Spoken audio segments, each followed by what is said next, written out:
Hi friends, I'm Sunita. I have brought something new for you today. Do you know William Shakespeare? Okay, he had sister Virginia. That means you know also Virginia Woolf, and she was also one of the critics. And the that means the present lesson is also about her, Shakespeare's sister, Virginia Woolf. This is a beautiful picture of Shakespeare's sister, Virginia Woolf. That means on here's book is given, and by that book, we can understand. That means for her career, for becoming author or critics, she has had to leave her house also, and she became great critic then. Actually, Shakespeare's sister Virginia Woolf was born in 1929. Imaginatively, she is of the highest importance. Practically, she is completely insignificant. She pervades poetry from cover to cover. She is all but absent from history. Some of the most inspired words, some of the most profound thoughts in literature fall from her lips. In real life, she could hardly read, could scarcely spell, and was the property of her husband. In the context of feminist criticism, we know that Virginia Woolf has contributed too much. Okay, she was one of the most important parts of the feminist criticism. The door speaks to an enclosed space, the separation of two spaces, a barrier to synthesis in shutting the door to a divine majority, present no more societally conceived divisions of gender can be enacted. In the second stanza, the word unmoved is repeated. The fluidity of the female voice is contained within societal structures such as imposed marriage, preconceived notion that females are incapable of intelligence, like stone, frozen, fixed, foundational, though historically undevaluated, it is an ingredient rather than a separate entity of social importance. The embroidering of tribal themes, concern for a mere surface of life, writing the same poem about 50 times, and so on.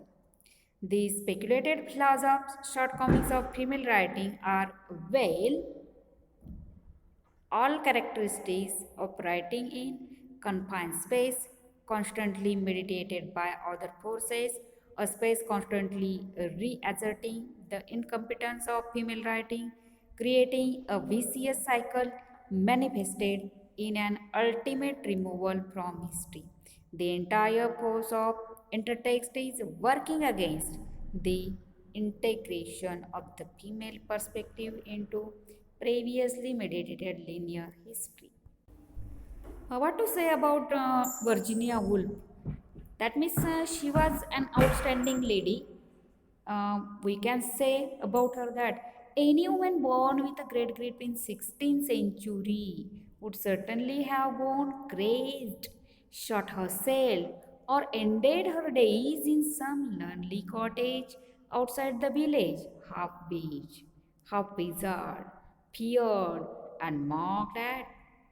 For it needs little skill and psychology to be sure that highly gifted girl who had tried to use her gift for poet would have been so thwarted and hindered by other people's stature and pulled asunder by her own contrary instincts that she must have lost her health and sanity to a certainty.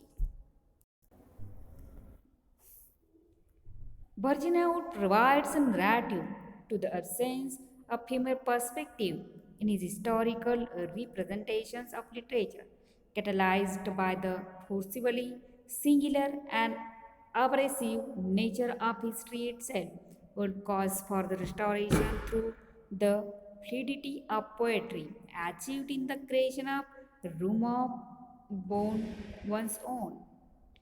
Her conception of feminist criticism is articulated through the recognition of female absence from the history and social construct that catalyzed this absence. Actually, in this prose, there's description about Shakespeare's sister. Okay, Shakespeare's sister. In that prose, narrator has written many things about Shakespeare as well as Virginia Woolf. We only know that Virginia Woolf became great critics, great poet, but in what way? Huh? That's the question. In what way? Actually, in that era, the situation of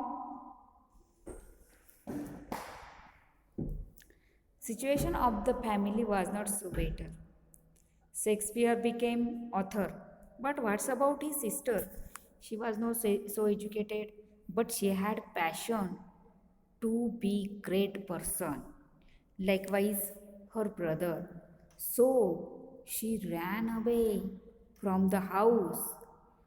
Also, she lived in a cottage at a distant place, and there she tried to write her own literature, and in that way she became great author.